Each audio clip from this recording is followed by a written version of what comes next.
दोस्तों, आप सभी लोग जानते हैं कि भगवान बुद्ध हमेशा सही सीख देते थे। जब भी कोई उनके पास आता था तो वो उसे शांत होने को बोलते और अच्छा महसूस करने की कोशिश करते, वर्तमान में रहने को बोलते। दोस्तों, ये बात उस समय की है जब भगवान बुद्ध उपवन में अपना समय व्यतीत कर रहे थे। उस समय भगवान बुद्ध की प्रसिद्धि दूर दूर तक फैल चुकी थी। बहुत दूर दूर से लोग अपनी चिंताओं और परेशानियों का समाधान खोजने भगवान बुद्ध के पास आते थे। दोस्तों, तो चलिए वीडियो शुरू करते हैं और आप भी हमारी वीडियो को लाइक करके और चैनल को सब्सक्राइब कर दे।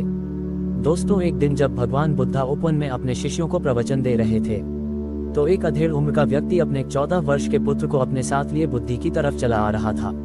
उसके पुत्र का नाम संजय था।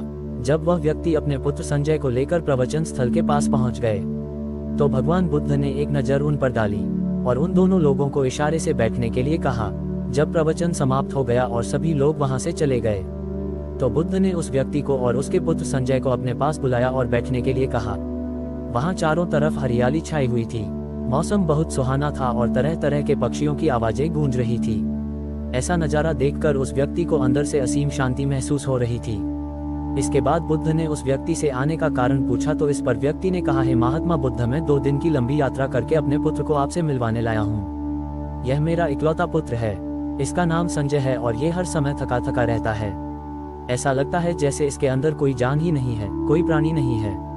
इसका स्वभाव भी काफी चिड़चिड़ा हो गया है। अगर हम इससे कुछ भी कहते हैं तो ये हमारी छोटी छोटी बातों पर गुस्सा हो जाता है। इसके देखने की क्षमता भी उम्र से पहले ही कमजोर हो गई है और इसके बाल भी सफेद पड़ने लगे हैं। इतनी कम उम्र में इतनी बड़ी उम्र का लगना मुझे तो कुछ समझ नहीं आ रहा। किसके साथ हो, क्या रहा है? हे महात्मा बुद्ध, मैं अपने पुत्र के स्वास्थ्य को लेकर बहुत चिंतित हूँ। जब मैं अपने पुत्र संजय को वैद्य जी के पास लेकर गया तो उन्होंने कुछ औषधि दी और कहा, अपने पुत्र को तनाव कम करने के लिए कहो। वो अपने दिमाग में बहुत अधिक तनाव लेता है, इसलिए उसकी ऐसी हालत हो गई है। लेकिन मुझे उनके बहुत समझाने के बाद भी तनाव का मतलब समझ नहीं आया। मुझे नहीं पता कि तनाव होता क्या है, ये किन कारणों से आता है और उसे कैसे अपने पुत्र के दिमाग से निकालूं। लेकिन मुझे सबसे पहले तो ये समझना है कि तनाव होता क्या है। इसीलिए तथागत बुद्ध, मैं आपके पास आया हूँ। कृपया आप मेरी समस्या का समाधान कीजिए। ये सुन बुद्ध उसके पुत्र को बड़े ध्यान से देखते हैं, उसके चेहरे को देखते हैं, उसकी आंखों को देखते हैं और फिर उसके हाथों की नब्ज को भी देखते हैं। ये सारी विधि करने के पश्चात महात्मा बुद्ध उस व्यक्ति से कहते हैं, तनाव लेना तो कोई नहीं चाहता, लेकिन फिर भी ये तनाव लोगों के दिमाग को दीमक की तरह पकड़ लेता है और व्यक्ति जान भी नहीं पाता कि वह तनाव में जी रहा है। लेकिन अगर व्यक्ति तनाव के कारणों को अच्छे से समझ लेता है और तनाव के बारे में कोई ऐसा पैमाना बना लेता है जिससे वह जान सके कि वह कितने तनाव में है, तो वह इस समस्या का समाधान भी खोज सकता है। सबसे पहले तो तुम ये समझो कि तनाव होता क्या है।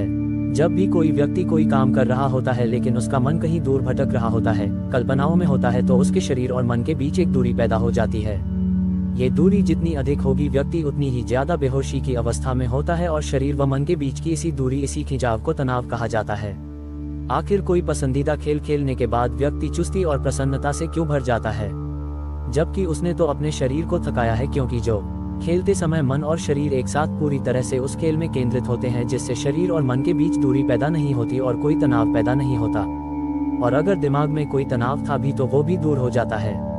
लेकिन इसके विपरीत, जब हम कोई ऐसा काम करते हैं जो हमें पसंद नहीं है तो हमारा शरीर तो उस काम को कर रहा होता है, लेकिन हमारा मन कहीं दूर कल्पनाओं में भटक रहा होता है, जिससे शरीर और मन के बीच एक दूरी पैदा हो गई और तनाव ने जन्म ले लिया।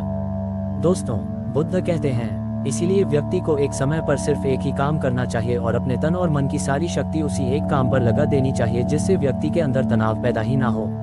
इसके बाद बुद्ध ने कहा, तनाव पैदा होने के मुख्य 8 कारण होते हैं और जिसने इन कारणों को समझ लिया वो जीवन भर तनाव मुक्त रह सकता है। मुख्य कारणों में सबसे पहला कारण है अति महत्वाकांक्षी होना। महत्वाकांक्षी होना अच्छी बात है, लेकिन क्या कभी आपने इस बात पर ध्यान दिया है कि इंसान के लक्ष्य कभी पूरी ही नहीं होते। उसका एक लक्ष्य पूरा हुआ नहीं कि वह दूसरे की तरफ भागने लगता है, दूसरा पूरा हुआ तो तीसरे की तरफ, और इस तरीके से वो अपने लक्ष्यों को पाने के लिए जिंदगी भर गोल गोल घूमता रहता है। इसीलिए जो व्यक्ति अति महत्वाकांक्षी होता है, जिसने बड़े बड़े लक्ष्य बनाए होते हैं, वह वर्तमान में कभी रह ही नहीं पाता। उसका मन सदैव भविष्य की योजनाएं बनाने में ही व्यस्त रहता है।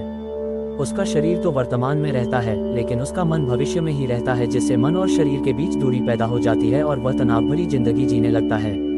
बुद्ध के मुंह से यह बात सुन संजय ने कहा, महात्मा बुद्ध, तो फिर इसका मतलब है कि हमें लक्ष्य नहीं बनानी चाहिए, क्योंकि लक्ष्य बनाना भी तो महत्वाकांक्षा ही है। इस पर महात्मा बुद्ध संजय से कहते हैं, जीवन में लक्ष्य बनाना कोई गलत बात नहीं है, लेकिन समस्या तब उत्पन्न होती है जब वो अपना पूरा ध्यान उस लक्ष्य से मिलने वाले परिणाम पर ही लगा देते हैं और उसके परिणाम की चिंता करते रहते हैं। व्यक्ति को वर्तमान में जीना आना चाहिए। आप लक्ष्य बनाइए और उस लक्ष्य की प्राप्ति के लिए कड़ी मेहनत करिए, लेकिन साथ ही साथ आपको इस बात का भी ज्ञान होना चाहिए कि आप अभी वर्तमान में जी रहे हैं और वर्तमान ही सत्य है। महात्मा बुद्ध ने संजय से कहा, तनाव का दूसरा सबसे बड़ा कारण है ईर्ष्या। जब व्यक्ति ईर्ष्या और जलन से भर जाता है तो उसका मन अंदर से सड़ने लगता है। ईर्ष्या एक आंतरिक घाव है। आंतरिक घाव यानी मन का घाव। व्यक्ति के शरीर का घाव तो भर सकता है, लेकिन मन का घाव कभी नहीं भर सकता। इसीलिए व्यक्ति को दूसरे की खुशी और तरक्की से कभी ईर्ष्या नहीं करनी चाहिए, क्योंकि तनाव का कारण है। इसके बाद महात्मा बुद्ध ने तनाव का अगला कारण बताते हुए कहा कि पूर्ण काम करने से भी मन में तनाव पैदा होता है।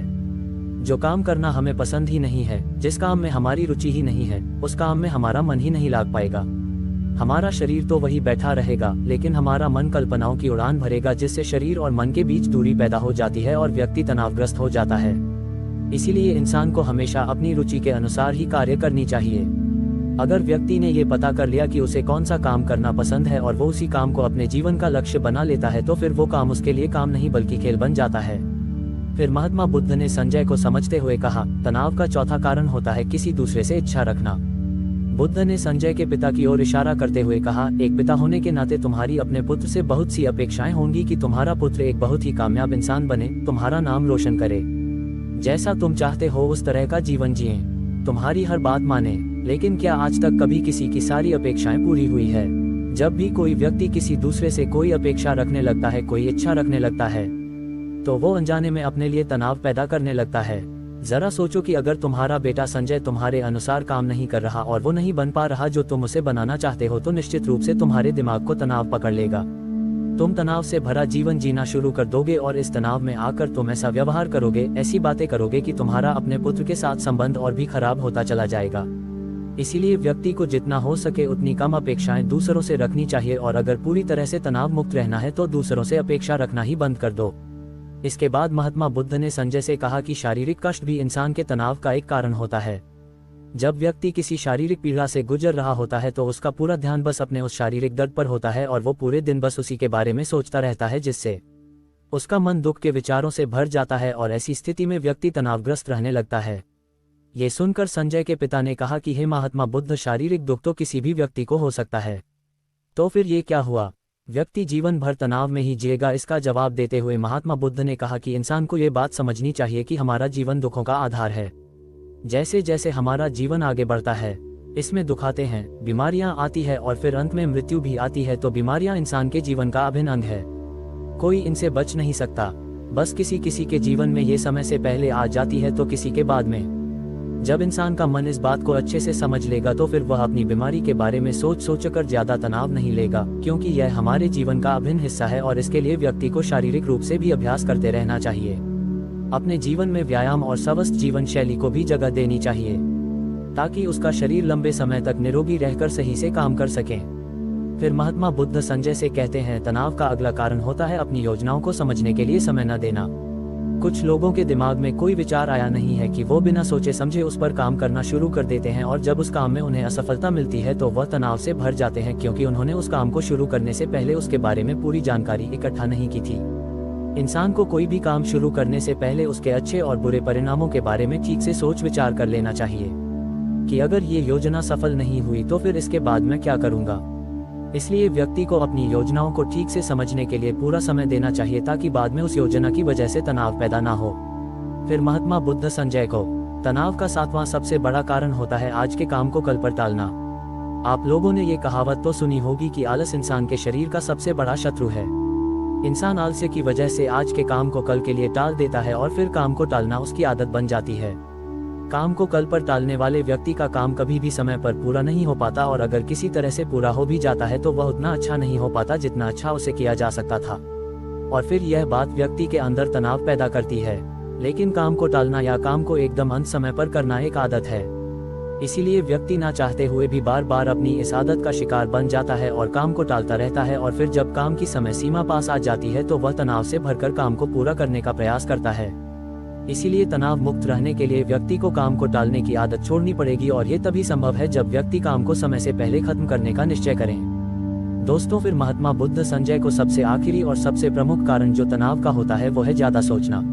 लगातार सोचते रहना भी एक बीमारी है और यह उस व्यक्ति में सबसे ज्यादा पाई जाती है जो कपोल कल्पनाएं करता है, जो अतीत की घटनाओं और भविष्य की बातों के बारे में सोचता रहता है, जो बेवजह के अनुमान लगाता रहता है। इसीलिए व्यक्ति को ज्यादा सोचने की आदत पर लगाम लगाना चाहिए।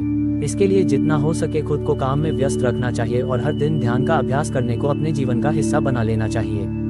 बुद्ध के मुंह से यह सारी बातें सुनकर संजय के पिता ने हाथ जोड़कर कहा, महात्मा बुद्ध, मेरा पुत्र संजय तो अभी मात्र 14 वर्ष का ही है और इसमें अभी इतनी समझ भी नहीं है कि यह आपकी बताई सारी बातों का एक साथ पालन कर सकें। आप कृपया करके तनाव मुक्त रहने का कोई आसान सा तरीका बता दें जिससे मेरा बेटा संजय उसका अनुसरण भी कर सके और तनाव मुक्त भी रह सके। उस व्यक्ति की यह प्रार्थना सुन महात्मा बुद्ध ने कुछ सोचते हुए कहा कि अगर तुम इतनी सारी बातों का पालन नहीं कर सकते तो इसके लिए एक बहुत ही आसान विधि है। तुम एक बार में एक काम को करने पर ध्यान लगाओ। जो काम कर रहे हो उस समय पर सिर्फ उसी काम को करो, सिर्फ उस पर ही अपना पूरा ध्यान लगाओ और अगर तुम्हारा मन इधर उधर भटक जाता है तो जैसे ही तुम्हें याद आए उसे वापस फिर उसी काम में लगा दो। कुछ दिन करने के बाद सब सही हो जाएगा। ये सबसे आसान और अच्छा तरीका है तनाव मुक्त रहने का। जब तुम भोजन करो तो उस समय सिर्फ भोजन ही करो, उसके पूरे स्वाद का आनंद लो, उसी अनुभव करो। जब चलो तो अपना पूरा ध्यान सिर्फ चलने लगा दो। इससे तुम्हारा मन और तुम्हारा शरीर दोनों एक जगह पर केंद्रित रहेंगे। दोनों के बीच दूरी पैदा नहीं होगी जो कि तनाव का मुख्य कारण होती है। फिर संजय और उसके पिता दोनों लोगों बुद्ध को प्रणाम करते हैं और घर की ओर चल पड़ते हैं। दोस्तों आपको बता दें कि आज की युवा पीढ़ी एक ही समय पर 2-2, 3-3 काम करने के आदी हो चुकी है, क्योंकि सभी लोग एक काम को खत्म करके जल्दी से दूसरे से आगे निकलना चाहते हैं। फिर इनकी शिकायत रहती है कि मैं तनाव में जी रहा हूँ, मेरा मन शांत नहीं रहता है, मैं चिड़चिड़ा सा हो गया हूँ। जब कोई व्यक्ति एक ही समय पर 3-3 काम करेगा तो तनाव पैदा होना तो स्वाभाविक है, क्योंकि दिमाग तो एक समय पर पूरा ध्यान लगाकर सिर्फ एक ही काम कर सकता है। पूर्ण रूप से एक ही समय पर 2 कामों पर ध्यान कभी नहीं लग सकता। इसीलिए जहां तक संभव हो सके एक समय पर सिर्फ एक ही काम करने का प्रयास करें, वो भी पूरे ध्यान के साथ। दोस्तों तो आपको हमारी वीडियो कैसी लगी कमेंट करके बताएं और चैनल को सब्सक्राइब करें। धन्यवाद। नमो बुद्धा।